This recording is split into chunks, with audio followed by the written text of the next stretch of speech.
Hello बच्चों, नमस्कार। मैं सुनील वर्मा आप सभी का ज्ञान सिंधु क्लासेस में तहे दिल से एक बार फिर से स्वागत करता हूं। बच्चों, आज की क्लास आप सभी के लिए बहुत ही ज़्यादा महत्वपूर्ण होने वाली है, क्योंकि इस क्लास में हम कराने वाले हैं आप सभी के लिए मॉडल पेपर। क्योंकि इसमें हमने कई क्लासें कर रखी है, यानी इसके पहले भी हमने कई क्लासें की हुई हैं, और जिन बच्चों ने अभी तक उन क्लासों को नहीं देखा है वो सभी बच्चे जाकर प्लेलिस्ट में जाके वहाँ पर देख सकते हैं।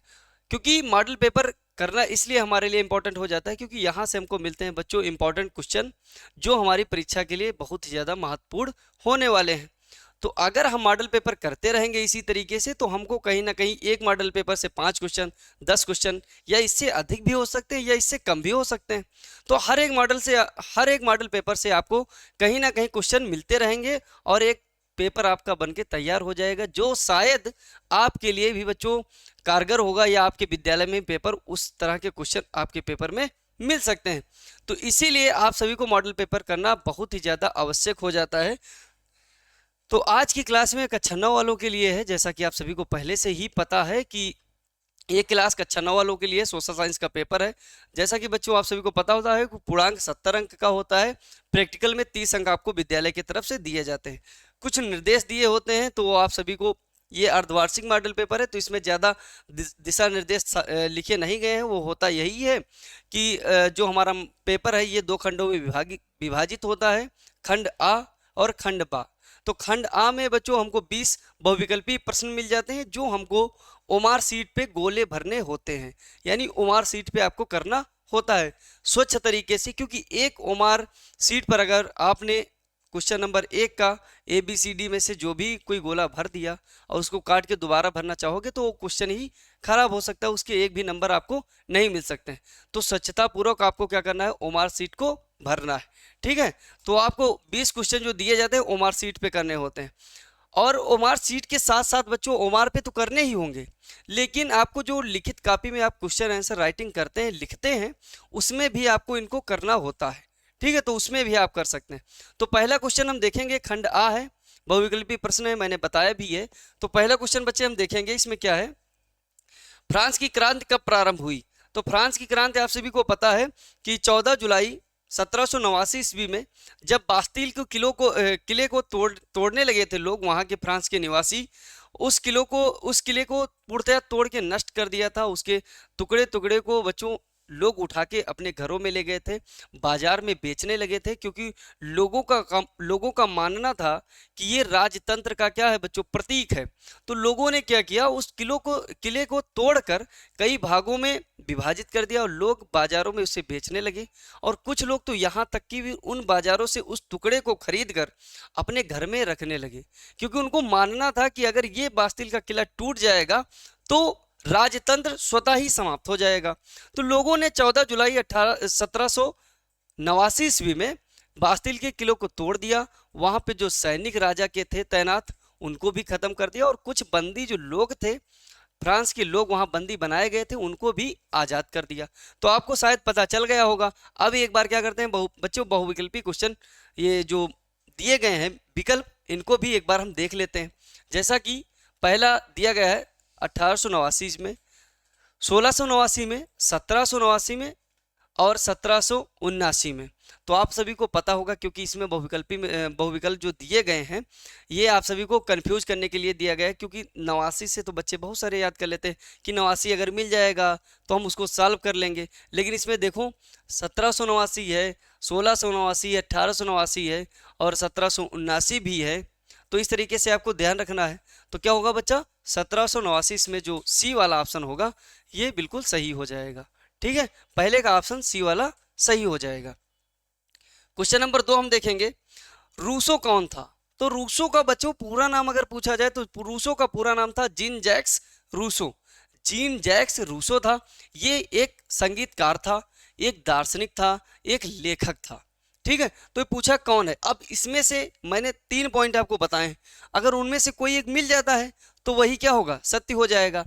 तो इसमें बताया एक राजा था, गलत हो जाएगा। एक दार्शनिक था, जो रूसो था क्या बच्चा, ये एक दार्शनिक व्यक्ति था। ठीक है, अगला बोल्शेविक दल का प्रमुख नेता था। तो बोल्शेविक जो क्रांति हुई थी उसमें, यानी ये जो दल था इन लोगों के द्वारा क्रांति की गई थी, रूसी क्रांति, मार्च 1917 में। तो उसमें क्या हुआ था कि देखेंगे तो जो उसमें लेनिन था वही क्या हो जाएगा, इस दल का प्रमुख नेता था। तो इसमें देखो बच्चों, लेनिन नाम का कोई व्यक्ति दिख रहा है? हाँ, तो इसमें अगर हम देखेंगे ध्यानपूर्वक तो 3 कक्का वाला जो ऑप्शन दिख रहा है ये बच्चों क्या होगा, बिल्कुल सही हो जाएगा। तो बोल्शेविक दल का प्रमुख नेता लेनिन हो जाएगा। प्रथम विश्व युद्ध किस वर्ष समाप्त हुआ था? तो आपको पता होना चाहिए कि प्रथम विश्व युद्ध में हम देखेंगे तो बच्चों स्टार्ट होता है 1914 से 1918 तक चलता है, यानी प्रथम विश्व युद्ध चलता है 4 वर्षों के लिए, है ना। तो इसमें हम देखेंगे बताया कि कब समाप्त हुआ। अगर ये बताता कब प्रारंभ हुआ तो 1914 होता, ऑप्शन सही हो जाता। अगर समाप्त पूछा है तो 1918 होना चाहिए, है ना। तो इसमें देखेंगे 1917 लिखा, 1918, 1919, 1920, तो 1900 क्या होगा, 18। इसमें ऑप्शन जो दिया गया है खा वाला ये बिल्कुल सही हो जाएगा। जबकि आप सभी को पता होना चाहिए कि 1919 में 13 अप्रैल 1919 में जलियांवाला बाग हत्याकांड हुआ था भारत में, है ना। आगे चल के जब आप लोग कक्षा 10 में जाएंगे तो हमारे द्वारा बच्चों जलियांवाला बाग हत्याकांड, भारत में राष्ट्रवाद जो चैप्टर दिया गया है कक्षा 10 का, वो बहुत अच्छे से कवर कराया जाएगा, ठीक है। तो आप ये ध्यान रखेंगे कि प्रथम विश्व युद्ध किस वर्ष समाप्त हुआ था, 1918 में। क्वेश्चन नंबर 5 देख लेंगे। बताया है कि किस वर्ष जार साम्राज्य का पतन हो गया। यानी जब रूसी क्रांति हुई थी, मैंने बताया था कि मार्च 1917 में क्या हुई थी बच्चों, रूसी क्रांति हुई थी। उसमें क्या हुआ था, जार साम्राज्य का बिल्कुल पतन हो गया था। यानी पूरे जो साम्राज्य था जार का, जार निकोलस द्वितीय का, उसको पूर्णतः समाप्त करके रख दिया जाता है लोगों के द्वारा, क्योंकि ये भी राजा बहुत अच्छा नहीं था, ये भी लोगों पर बहुत ज़्यादा अत्याचार करता था, बहुत ही बुरे तरीके से प्रशासन अपना कर रखता था। तो इसीलिए लोग बहुत इससे परेशान हो गए थे और इसको बिल्कुल ही समाप्त कर दिया जड़ से, ठीक। अगला क्वेश्चन नंबर 6 हम देखेंगे। डेमोक्रेसी शब्द किस भाषा के 2 शब्दों से मिलकर बना है? तो डेमोक्रेसी शब्द बच्चा हम बात करेंगे, डेमोक्रेसी शब्द यानी डेमोक्रेसिया, है ना, ये शब्द बनके मिलकर बना बच्चों यूनानी भाषा से, ठीक, यूनानी भाषा होगा। और इसकी बात करेंगे डेमोस और प्लस क्रेसिया। तो डेमोस माने होता है जनता, क्रेसिया माने क्या हो जाएगा, शासन। तो जनता का शासन ही बच्चों क्या है, डेमोक्रेसिया है, यानी लोकतंत्र है। आप सभी को तो पता ही होगा कि डेमोक्रेसिया किस शब्द से लेकर आया, किस भाषा से लेकर आया, मतलब किस भाषा से इसकी उत्पत्ति हुई, जन्म हुआ है। तो देखोगे बच्चों, हिंदी में कहेंगे तो क्या, ग्रीक या यूनान। ग्रीक भी लिखा मिल जाए तब भी वही बात है, यूनान भी लिखा मिल जाए तब भी वही बात है, ठीक है। तो ये क्या हो जाएगा, क्वेश्चन नंबर 6 का पहला ऑप्शन सही हो जाएगा। क्वेश्चन नंबर 7 हम देखेंगे। निम्न में से कौन सा लोकतंत्र निर्माण का साधन नहीं है? तो लोकतंत्र निर्माण का साधन इसमें से हम देखेंगे बहुविकल्पी रेडियो। रेडियो पर बच्चों देखेंगे तो बहुत तरह की क्या होती है बातें वगैरह, समाचार पत्र वगैरह, समाचार वगैरह हम क्या करते हैं, लोग एक दूसरे से सुनते हैं। यानी जो समाचार होता है वो लोग सुन सुन के अपनी बातों को दूसरे तक पहुंचाते हैं, तो ये भी हो जाएगा, ठीक है। टेलीविज़न भी आप न्यूज़ वगैरह देखते होंगे, ठीक है, न्यूज़ वगैरह भी देखते होंगे। तो इसमें हम देखेंगे बच्चों क्या होगा, बहुत सारे ऐसे दल मिलते हैं, ऐसी न्यूज़ हमको मिलती है जो हमको उत्साहित करती है लोकतंत्र के प्रति, अपने देश के प्रति, अपने देश के प्रति समर्पित होने के लिए, देश प्रेम के लिए। ये सब क्या होता है, हम जब न्यूज़ वगैरह देखते हैं या किसी प्रकार का विवाद देखते हैं एक देश दूसरे देश के साथ या खुद का देश दूसरे देश के साथ, तो आपकी संवेदनाएं बच्चों होती हैं क्या, प्रेरित होने लगती हैं अपने देश के प्रति, ठीक है। तो ये टेलीविज़न भी सही हो जाएगा। तीसरा है राजनीतिक दल। तो राजनीतिक दल भी बच्चों लोकतंत्र के लिए बहुत ही ज़्यादा कारगर सिद्ध होते हैं। यानी लोकतंत्र में अगर राजनीतिक दल नहीं होंगे, एक या दो या इससे अधिक भी, तो काम नहीं चल सकता। लेकिन टेलीफोन इसका क्या हो जाएगा बच्चों, नहीं होगा। यानी जो चौथा ऑप्शन दिया गया है ये बिल्कुल सही हो जाएगा। क्वेश्चन नंबर 8 हम देखेंगे। बताया है कि प्रतिवर्ष हम 26 जनवरी को किस रूप में मनाते हैं? तो आपको पता होना ये चाहिए कि 26 जनवरी को हम किस रूप में मनाते हैं। तो 26 जनवरी को बच्चों हम मनाते हैं गणतंत्र दिवस के रूप में, और 15 अगस्त को मनाते हैं स्वतंत्रता दिवस के रूप में। बहुत सारे बच्चों को अभी कंफ्यूजन रहता है कि सर 15 अगस्त को हम क्या कहते हैं या 26 जनवरी को हम किस रूप में मनाते हैं। तो बच्चों गणतंत्र दिवस मनाया जाता है 26 जनवरी को और स्वतंत्रता दिवस मनाया जाता है 15 अगस्त को। क्योंकि 15 अगस्त को हमारा देश आज़ाद हुआ था और 26 जनवरी और 1950 में हमारा संविधान लागू किया गया था। पूरे देश में हमारे संविधान को लागू कर दिया गया था और पूरा देश इसी तरीके से यानी इसके नियमों और कानूनों के हिसाब से चलने लगा था। ठीक है, तो इसीलिए आपको ये अंतर समझना बहुत ही ज़्यादा जरूरी हो जाता है, जिससे आपको पता भी चल सके। स्वतंत्रता दिवस के रूप में, तो स्वतंत्रता दिवस के रूप में मैंने बताया कब हो जाएगा, 15 अगस्त हो जाएगा। ठीक है, मानवाधिकार दिवस 10 दिसंबर को मनाया जाता है, आप सभी को पता होना चाहिए, है ना। और देखेंगे गणतंत्र दिवस, तो बच्चों चौथा ऑप्शन जो दिख रहा है ये क्या हो जाएगा, सही हो जाएगा। ठीक है, 26 जनवरी को हम गणतंत्र दिवस के रूप में मनाते हैं। बताया क्वेश्चन नंबर 9 हम देखेंगे, संविधान सभा के स्थायी अध्यक्ष कौन थे। तो संविधान सभा के स्थायी अध्यक्ष बात करेंगे तो बच्चों कौन हो जाते हैं, डॉक्टर राजेंद्र प्रसाद हो जाते हैं। ये 11 दिसंबर 1946 को क्या किया जाता है, इनको नियुक्त किया जाता है। 11 दिसंबर 1946 को बच्चों ये स्थायी अध्यक्ष बन जाते हैं। ठीक है, क्वेश्चन नंबर हम 10 देख लेंगे अब। गरीबी हटाओ का नारा निम्न में से किस पार्टी के द्वारा दिया गया था। ठीक है, तो हम देखेंगे गरीबी हटाओ नारा, ये हमारी एक प्रधानमंत्री हुआ करती थी, बहुत समय मतलब पहले हुआ करती थी अभी, जिनका नाम था इंदिरा गांधी, है ना। 1971 का जब उन्होंने चुनाव लड़ा तब उन्होंने ये नारा दिया था कि गरीबी हटाओ। तब कांग्रेस का मूलतः नारा यही था, यानी सबसे ज्यादा अगर नारा बोला जाता था तो गरीबी हटाओ, है ना। तो अगर सन पूछ लिया जाए किस सन में इसकी स्टार्टिंग हुई थी, यानी नारा सर्वोपरि चल रहा था, किस पार्टी का था, तो कांग्रेस पार्टी का था। किसके द्वारा दिया गया था, तो इंदिरा गांधी के द्वारा दिया गया था। कब दिया गया था, तो 1971 के चुनाव में उन्होंने ये नारा दिया था, है ना। तो इसमें बताया जनता पार्टी, कांग्रेस पार्टी, तो जनता पार्टी कोई नहीं होती है, लेकिन ये कांग्रेस पार्टी क्या हो जाएगी, क्वेश्चन नंबर 10 का खा वाला ऑप्शन सही हो जाएगा।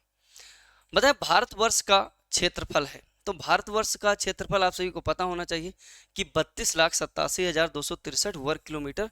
जो पहला ऑप्शन दिख रहा है यही क्या होगा, बिल्कुल सही हो जाएगा। आप सभी को तो बिल्कुल रटा हुआ होगा कि सर भारत का जो क्षेत्रफल है 32,87,263 वर्ग किलोमीटर हो जाएगा। ठीक है, ये आपको तो बात बहुत अच्छे से पता होगी। Question number 10। अब क्वेश्चन नंबर हम 12 देखेंगे, तो बताया है कि क्षेत्रफल की दृष्टि से सबसे बड़ा राज्य कौन सा हो जाएगा। तो क्षेत्रफल की दृष्टि से हम बात करेंगे तो सबसे बड़ा राज्य कौन सा हो जाएगा। अगर भारत का मानचित्र आप सभी लोगों ने देखा होगा तो आपको एक राज्य दिख रहा होगा जो उसका क्षेत्रफल बहुत ही ज्यादा होगा, जो वो राज्य कौन सा हो जाता है बच्चे, राजस्थान। तो राजस्थान को हम देखेंगे तो राजस्थान क्या है, हमको भारत के जितने भी राज्य उनसे सबसे बड़ा दिखाई देता है, तो इसीलिए वो क्या हो जाता है, पहला हो जाता है, यानी फर्स्ट नंबर पे आ जाता है, सबसे बड़ा हो जाता है। और अगर सबसे छोटे की बात करेंगे तो आप जब अरब सागर को देखते होंगे तो आप देखते होंगे कि महाराष्ट्र के नीचे एक राज्य पड़ता है जिसका नाम क्या हो जाता है बच्चों, बहुत छोटा सा दिखाई देता है, जिसका नाम होता है गोवा। तो गोवा क्या होगा, सबसे छोटा हो जाता है ना। आप अगर मानचित्र को भी देख रहे होंगे तो आपको आराम से बिल्कुल स्पष्ट तरीके से दिखने लगेगा कि कौन सा राज्य सबसे बड़ा है और कौन सा राज्य सबसे छोटा होगा।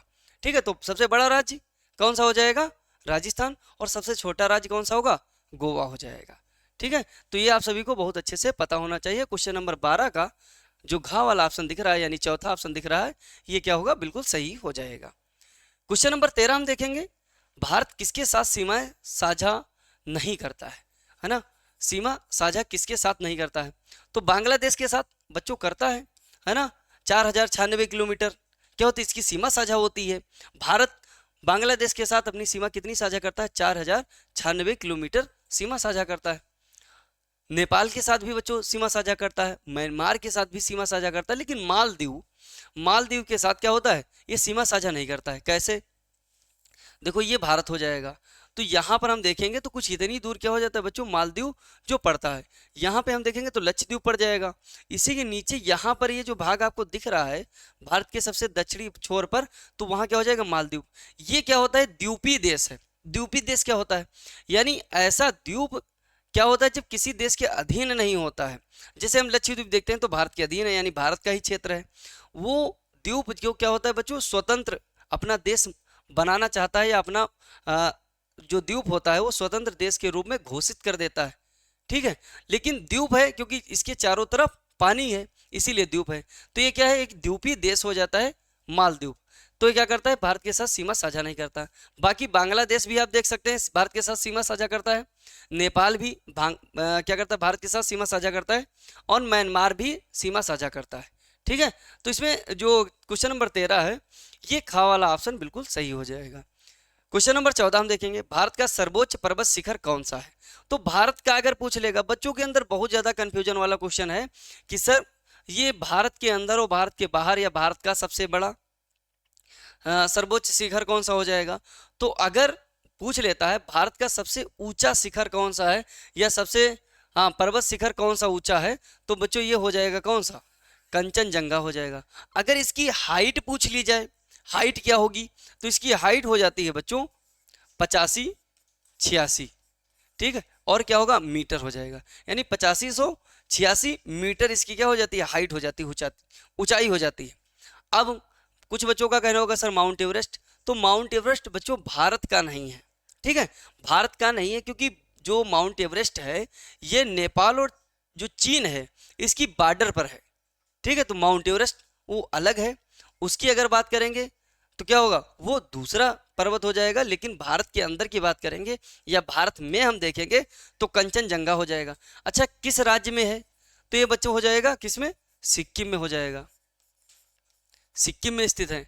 ठीक है, तो ये सिक्किम में होता है, हो जाएगा, सिक्किम और नेपाल के बॉर्डर पर स्थित है कौन सा, कंचनजंगा पर्वत। ठीक है, माउंट एवरेस्ट मैंने बताया ही कि क्या है, चाइना और नेपाल के बॉर्डर पर स्थित है। अगला क्वेश्चन नंबर 15 हम देखेंगे, भारत मरुस्थल में बहने वाली प्रमुख नदी कौन सी है। यानी भारतीय मरुस्थल में हम देखेंगे कौन सी नदी बहती है। तो आपको पता है कि भारत में एक राज्य जहां पर थार मरुस्थल पाया जाता है, वो राज्य कौन सा हो जाएगा, राजस्थान हो जाएगा। तो राजस्थान में हम देखेंगे तो जो पाकिस्तान के तरफ का जो इलाका पड़ जाता है उधर ही क्या पड़ता है बच्चों, थार मरुस्थल पड़ता है। वहीं एक नदी बहती है जिसका नाम है लूनी। लूनी नदी का अगर उद्गम पूछ लेगा किस पर्वत से होता है, तो आपको पता होना चाहिए कि लूनी नदी का उद्गम जो होता है ये अरावली पर्वत श्रेणी से होता है। ठीक है, ये नदी क्या होती है बच्चों, मरुस्थल में ही समाप्त हो जाती है। यानी इस नदी का जो मतलब बहाव है ये किसी समुद्र में जाके या किसी खाड़ी में जाके नहीं गिरती है, ये अरावली पर्वत से निकलेगी और मरुस्थली भाग में जाकर पूर्णतया समाप्त हो जाती है। ठीक है, तो देखो इसमें लूनी नदी दिख रही है ना, नर्मदा नदी आपको पता है कि मध्य प्रदेश से निकलती है, ताप्ती नदी नहीं होगा, इसमें देखेंगे तो बच्चों कौन सी हो जाएगी, तीसरा ऑप्शन क्या होगा, लूनी नदी बिल्कुल सही हो जाएगा। अगला क्वेश्चन नंबर 16 हम देखेंगे, पालमपुर गांव की मुख्य क्रिया। अच्छा, गांव की बात करेंगे तो गांव में अगर आप कहीं गांव से भी हमारी क्लास देख रहे हैं या आप किसी शहर से भी देख रहे हैं, ठीक है, तो गांव वाले बच्चे तो जानते हैं कि सर गांव में अगर हम देखेंगे तो गांव में मुख्यतः कृषि ही की जाती है ना। अगर ऐसा कोई गांव भले ही हो जहाँ पे सभी शहर में जॉब करते हो या सरकारी नौकरी करते हो या खुद का व्यापार करते हो, लेकिन अगर मुख्यतः हम देखेंगे तो गांव के निवासी जो व्यक्ति होते हैं उनकी जो मुख्य कार्यभार होता है या जो क्रियाएं होती हैं वो सब क्या होती है, कृषि पर ही डिपेंड होती हैं। तो इसमें ऑप्शन आप देखेंगे कि कृषि वाला ऑप्शन दिख रहा है ना, तो बताया इसमें बताया है उद्योग, कृषि, विनिर्माण, ये सभी। तो बच्चों हम देखेंगे मुख्यतः अगर पूछ रहा है तो कौन सा होगा, कृषि हो जाएगा। उद्योग हम देखेंगे तो बच्चों शहरों में स्थापित होते हैं, उन उद्योगों से ही विनिर्माण के कार्य होते हैं। यानी उन उद्योगों में हम देखेंगे तो गांव से चावल जाएगा, उसके लिए आटा बन सकता है, बिस्किट बन सकता है, या फिर कुछ और भी बन सकता है। गेहूं जाएगा तो शहरों में कारखानों में फिर आटा बन सकता है, बिस्किट बन सकता है, अलग अलग प्रकार से जो खाद्य पदार्थ होते हैं वो बनते रहते हैं। ठीक है, तो ये सब क्या हो जाता है, विनिर्माण हो जाता है। तो गांव के लिए मुख्य कृषि जो हो जाएगी, कृषि होगी। इसी तरीके से पालमपुर गांव की मुख्य कृषि होगी। ठीक है, क्वेश्चन नंबर 17 हम देखेंगे, निम्न में से कौन सा स्थायी पूंजी का एक भाग है। तो स्थायी पूंजी का भाग औजार, मशीन, का और खा दोनों, नगद, मुद्रा। तो स्थायी पूंजी आप देखेंगे तो ये दोनों हो जाएंगे। जैसे मशीन भी आप कोई लगा दिए तो आपका पैसा क्या हो जाएगा बच्चों, स्थित हो जाता है। ठीक है, और औजार भी आप कोई मतलब हथियार वगैरह या कुछ ऐसी वस्तुएं हैं जो आप खरीद लिए हैं जो आपके लिए बच्चे क्या होती है, स्थायित्व का रूप ले लेती हैं, वो सब दोनों क्या हो जाएंगे, इसमें सही हो जाएंगे। क्वेश्चन नंबर 18 हम देखेंगे, मानव मुद्रा में निवेश की उत्पादक शक्ति में करता है, कमी है, वृद्धि है, का और खा दोनों है, इनमें से कोई नहीं। तो क्वेश्चन नंबर 18 का क्या हो जाएगा, खा वाला सही हो जाएगा कि वृद्धि इसमें क्या हो जाता है बच्चों, उत्पादन में वृद्धि करता है। क्वेश्चन नंबर 19 हम देखेंगे, शिक्षित बेरोजगारी पाई जाती है। तो शिक्षित बेरोजगारी कहाँ पाई जाती है, गांवों में, शहरों में, कस्बों में। तो शिक्षित बेरोजगारी मुख्यतः हम देखेंगे तो किसमें हो जाएगी, शहरों में हो जाएगी, क्योंकि लोग क्या होते हैं, बच्चे पढ़े लिखे होते हैं लेकिन उनको रोजगार नहीं मिलते, है ना, रोजगार उनको मिलता नहीं है। वो व्यक्ति जो पढ़े लिखे हैं, काम करना चाहते हैं, जितने पैसे पर डे के हिसाब से मिलते हैं या मंथली के हिसाब से मिलते हैं, उन पर भी वो काम करने के लिए बच्चों राजी हैं, लेकिन तब भी उनको काम करने की मतलब नौकरी नहीं मिल पा रही है, तो वो सब क्या हो जाएंगे, बेरोजगार हो जाएंगे। ठीक है।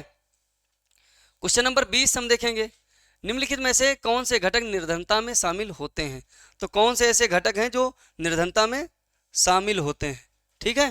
तो इसमें बताया साक्षरता का निम्न स्तर, यानी जो पढ़ाई का स्तर है बिल्कुल निम्न होगा, तो क्या होगा, ये सभी निर्धनता में शामिल हो जाएंगे। अगर आप पढ़े लिखे नहीं होंगे तो आप अपना जीवन यापन कैसे कर सकते हैं, है ना, जीवन निर्वाह करना मुश्किल हो जाता है। तो पहला भी सही हो जाएगा, कुपोषण।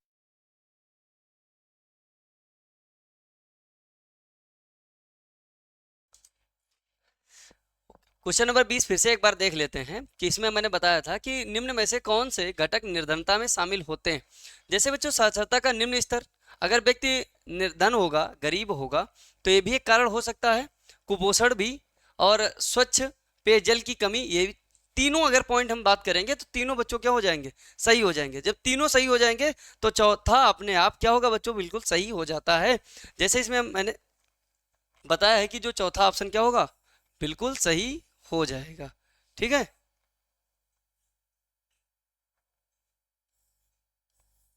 ये वाला बिल्कुल सही हो जाएगा। अब 20 नंबर के लिए हमने ये पेपर बहुत अच्छे से कर लिया है। अगर आप सभी ने 20 में से अगर 20 क्वेश्चन सही कर लिए हैं तो बच्चों आपको ये क्या होंगे, 20 अंक प्राप्त हो जाएंगे। अब खंड जो आ था हम लोगों ने बहुत अच्छे से कंप्लीट कर लिया है। अगर आप पेपर करेंगे तो मैंने पहले भी बताया था ओमार पे करना होगा। अब हम स्टार्ट करने वाले हैं बच्चों खंड बा या खंड का, इसमें बता रहा है। ठीक है। खंड का हम देख लेंगे। इसमें जैसे दिखाया गया है बच्चों, पहला क्वेश्चन, 18वीं सदी के उत्तरार्ध में फ्रांसीसी समाज को स्पष्ट कीजिए। यानी ये पूछा है कि फ्रांसीसी समाज जो था ये कैसा था, है ना। तो 18वीं शताब्दी पूछा है, तो इसके उत्तरार्ध में जो फ्रांसीसी समाज था कैसे था। यानी हमारा जो फ्रांसीसी समाज जो था ये 3 वर्गों में बटा हुआ था, पादरी, कुलीन और आम आदमी, है ना, जो श्रमिक वर्ग था, 3 वर्गों में बटा हुआ था। तो ये आप डिस्क्रिप्टिव टाइप में क्वेश्चन है, लिखने वाले क्वेश्चन है, तो आप इनको क्या करेंगे बच्चों, लिख लेंगे। हर एक पेपर के लिए क्या हो जाता है, इस तरह के क्वेश्चन बिल्कुल सही हो जाते हैं। जैसे फ्रांसीसी क्रांति हुई, रूसी क्रांति हुई, ये आप सभी के पेपर के लिए बहुत ही ज़्यादा इंपॉर्टेंट है। मेरे कहने से आप इनको क्या करेंगे, याद कर लेंगे, और आपके पेपर में कहीं ना कहीं ये जरूर मिल जाएंगे। ठीक है। तो इनको आपको याद रखना है। बताए मध्यम वर्ग के उदय के रूप में किसे जाना जाता है, स्पष्ट कीजिए। ठीक है। बताए बोल्शेविक तथा मेसिविक के विचारों में मुख्य अंतर स्पष्ट कीजिए। बच्चों क्या होगा, ये भी इंपॉर्टेंट क्वेश्चन हो जाता है। अथवा, अब 3 क्वेश्चन दिए गए, तो 3 का अथवा दिया गया है, खूनी रविवार और इसके बाद के घटनाक्रम का उल्लेख कीजिए। यानी खूनी रविवार के घटनाक्रम को बताना, फिर उसके बाद बच्चों कौन सी क्रांति हुई या कौन सा घटनाक्रम हुआ है, आपको बहुत अच्छे से इसको स्पष्ट करके लिख देना है। क्वेश्चन नंबर हम 4 देखेंगे, हिटलर कौन था, है ना। तो हिटलर के बारे में आप लोगों ने बहुत अच्छे से पढ़ा होगा कि हिटलर क्या था बच्चे, बहुत ही ज़्यादा खूंखार था, बहुत ज़्यादा डरावना था, इसने ही द्वितीय विश्व युद्ध करवाया था। इन सब चीज़ों के बारे में आप लोगों ने बहुत अच्छे से पढ़ा होगा। तो आप क्या करेंगे, हिटलर कौन था, उसकी नीतियों ने किस प्रकार द्वितीय विश्व युद्ध को प्रभावित किया, ये क्वेश्चन आप सभी के पेपर में आ ही सकता है। अर्धवार्षिक पेपर में आपको ये क्वेश्चन या वार्षिक पेपर में देखने को मिल सकता है। ठीक है। लोकतंत्र को परिभाषित कीजिए, लोकतंत्र की 3 मुख्य विशेषताएं बताइए। तो लोकतंत्र की विशेषताएं आप सभी को पता होगा कि सर मताधिकार होता है ना, समानता का अधिकार होता है, ये सभी पॉइंट ही तो हो गए, ये विशेषताएं ही हो गई। तो आप सभी को तो बहुत अच्छे से पता होगा कि ये सब सर जो आप बता रहे हैं ये बहुत सरल पॉइंट है और हम लोगों को याद भी रहेंगे। ठीक है, तो इस तरह के जो पॉइंट हैं आपको लिख देने हैं इसमें। अथवा लोकतांत्रिक तथा गैर लोकतांत्रिक चुनाव में कोई तीन अंतर स्पष्ट कीजिए, तो ये भी आप याद रखेंगे। क्वेश्चन नंबर 6 हम देखेंगे, इसमें बताया भारतीय संविधान की तीन विशेषताएं लिखिए। तो भारतीय संविधान की विशेषताएं आप सभी को पता होना चाहिए कि कौन कौन सी हो जाएंगी। ठीक, ये भी आप बता देंगे। और अथवा में दिया गया है, दक्षिण अफ्रीका में रंग भेद के खिलाफ संघर्ष किसने किया, अश्वेतों के साथ वहाँ किस तरह भेदभाव होते थे बताइए। तो नेल्सन मंडेला का नाम आप लोगों ने बहुत अच्छे से सुना होगा, और रंग भेद की नीति के खिलाफ इन्होंने बहुत ज़्यादा संघर्ष किया था। यहाँ अगर देखेंगे अफ्रीका में तो इनको गांधी के नाम से जाना जाता है, नेल्सन मंडेला जी को, है ना। तो इन सब पॉइंटों के बारे में आप सभी को बहुत पता होगा। जैसे आप लोगों ने बहुत पहले ही पढ़ा होगा कि महात्मा गांधी को ट्रेन से नीचे उतार दिया गया था क्योंकि ये काले थे, और सिर्फ वो लोग उस ट्रेन में बैठते थे जो गोरे हुआ करते थे, है ना। तो इस तरह की कहानी आप लोगों ने बहुत अच्छे से की पढ़ी होगी, इसमें ज़्यादा बताने की आवश्यकता नहीं है। तो इस तरीके से आप क्या करेंगे, लिख देंगे। ठीक है, तो ये जो क्वेश्चन आपको दिख रहा है, आप सभी को अच्छे से नंबर आपको मिल जाएंगे। अब बताएं बच्चों, वर्णात्मक मतलब अब 6 नंबर का क्वेश्चन जो होगा ये हम देखने वाले हैं। रूस की क्रांति का रूसी समाज पर क्या प्रभाव पड़ा। ठीक है, मैंने अभी इसके पहले भी बताया था, फ्रांसीसी क्रांति को आपको बिल्कुल नहीं छोड़ना है। अगर बात करेंगे फ्रांसीसी क्रांति को तो आपको बिल्कुल भी उसको छोड़ना नहीं है, ना रूसी क्रांति को भी छोड़ना है। आपको बहुत ही ध्यानपूर्वक इनको करना होगा, तभी आप अच्छे से अंक प्राप्त कर सकते हैं। हिटलर के उदय होने के प्रमुख कारणों की व्याख्या कीजिए। यानी अब बात करेंगे तो हिटलर का उदय क्यों हुआ था, इसके कौन से कारण थे, है ना। तो हिटलर के बारे में ओवरव्यू में हम देखेंगे, तो हिटलर के बारे में आपको पूर्णतया पढ़ना होगा कि ये पहले हिटलर क्या कर रहा था और इसके कौन से कारण थे जिससे इसका उदय हुआ, और इसके बाद की कहानी क्या हुई। ठीक है, ये आप याद कर लेंगे। हमें संविधान की आवश्यकता क्यों है, संविधान के 3 मुख्य कार्यों का उल्लेख कीजिए। अच्छा, संविधान की आवश्यकता क्यों है, क्योंकि बच्चों जो असमानताएं हैं, अगर जो समाज हमारा कई वर्गों में विभाजित अभी भी है ना, पूंजीपति गैर पूंजीपति लोग, तो ये अगर कोई गुनाह पूंजीपति लोग कर रहा है या फिर कोई निम्न आदमी कर रहा है या आम आदमी कर रहा है, तो अगर कोई गुनाह उसने भी किया आपने भी किया है, तो इसको जो बराबरी दिलाता है, कौन दिलाता है, संविधान। आपको कैसे न्याय मिलता है, किसके द्वारा, संविधान के द्वारा। तो आप देखेंगे कि संविधान ही है जो वर्ग है पूंजीपति और गैर पूंजीपति में जो ये दूरियां बनी हुई हैं, इसको समाप्त करता है कौन, संविधान ही, है ना। तो संविधान हमारे लिए क्या हो जाता है बच्चों, आवश्यक हो जाता है। चुनाव अभियान के किन्हीं 5 माध्यमों का वर्णन कीजिए। ठीक है, इसके बारे में बताया है। ठीक, और इसमें बताया है कि खंड, वर्णात्मक प्रश्न, वन, पता है भारत को उपमहाद्वीप क्यों कहा जाता है, अथवा वो आपको नहीं पता है तो बताया है सुएज नहर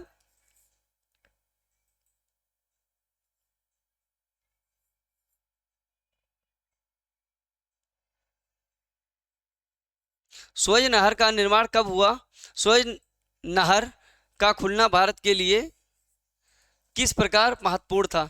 तो आप सभी को पता होगा कि सुएज नहर कहाँ है। तो सुएज नहर आप सभी को पता है कि बच्चों मिस्र देश में है। इसके बारे में आप लोगों ने बहुत अच्छे से पढ़ा होगा, तो ये क्या होगा, पढ़ लेना। हालांकि ये क्वेश्चन बहुत ज़्यादा इंपॉर्टेंट नहीं होता है, लेकिन आप इसको एक बार पढ़ लेंगे तो आपको समझ में आ जाएगा। पहला ही चैप्टर दिया गया उसमें ही ये दी गई है ना। भूगोल का पहला चैप्टर है भारत अक्षांशीय और देशांतरी, जो विस्तार दिया गया उसी का है। ठीक है, उत्तरी मैदानों के भागों को स्पष्ट कीजिए। उत्तरी मैदानों के बारे में आपको बताना है। हम लोग जहाँ रहते हैं ये क्या है बच्चे, उत्तरी मैदान है, तो इसकी जो विशेषताएं हैं इसके बारे में आपको बता देना है। अफवाह से आप क्या समझते हैं, भारतीय अफवाह तंत्र के मुख्य लक्षणों को बताइए।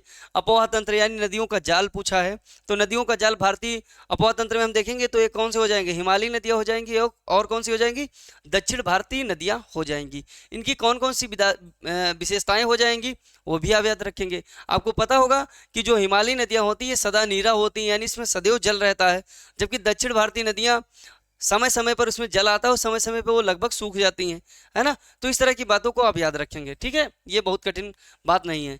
पालमपुर के किसान कौन सी फसलों का उत्पादन किया करते थे, आप सभी को पता होगा। अथवा अगर वो क्वेश्चन आप नहीं करना चाहते हैं तो अगला भी कर सकते हैं।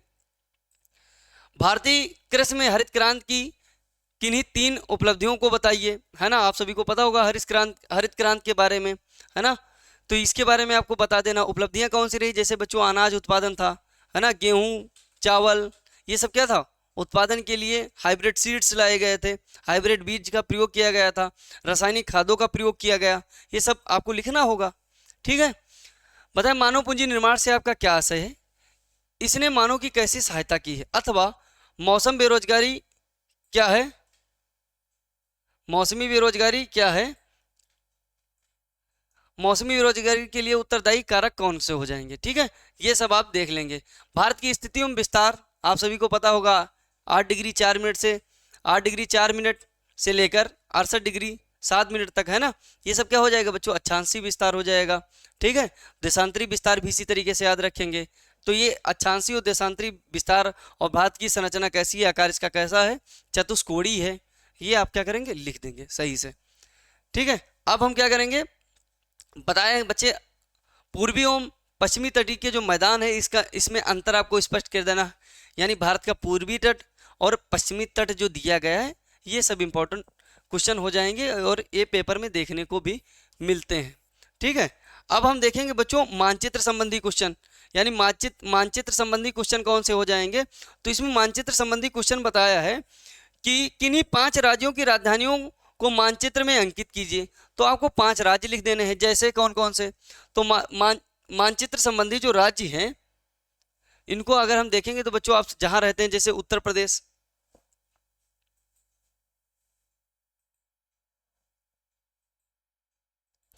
पांच राज्यों के बारे में बताया है। तो जैसे बच्चों हम उत्तर प्रदेश में रहते हैं, उत्तर प्रदेश, तो उत्तर प्रदेश की राजधानी कौन सी हो जाएगी, लखनऊ हो जाएगी, ये आपको बता देना है। ठीक है, बिहार की पटना। ठीक है, महाराष्ट्र की बात करेंगे,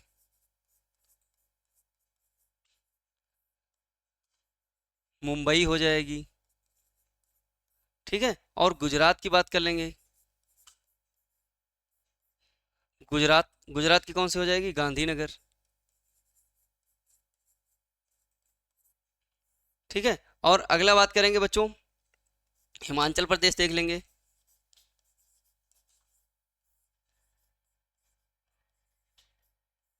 कौन सी हो जाएगी, शिमला।